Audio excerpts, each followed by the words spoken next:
Hi and welcome, Mike Morrison here at the CIPD's Learning and Development Show at Olympia in 2015. Well, I've just been to my second, which happens to be the final session for today, the day one, and this is on applying principles of neuro and behavioural science to maximise learning outcomes. These are two case studies, one by the Volvo group and the other one by Fitness First group. What I found particularly interesting, I'm not going to talk much about the actual sessions themselves, but perhaps some of the ideas and thoughts behind this. Because behavioural science has been around for a long time.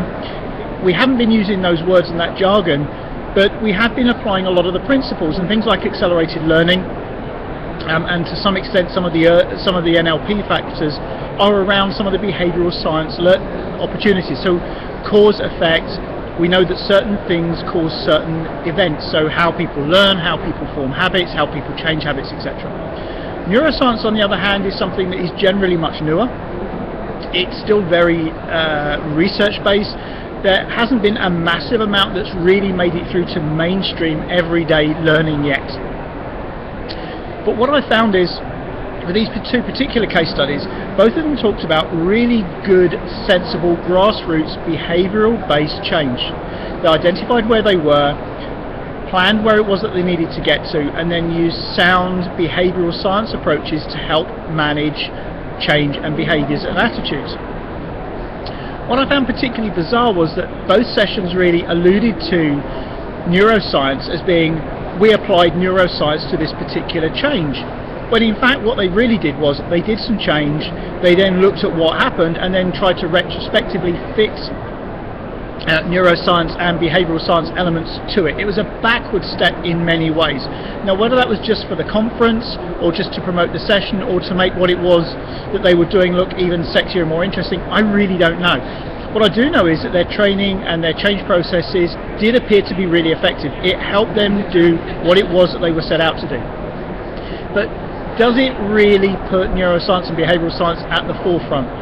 I've got my doubts on this. I think that behavioural science is here, it's proven, there's a lot of it that we can use. A lot of trainers, developers, influencers, change people, transitional people should be using a lot more of the science around behaviour and behaviour change and influencing.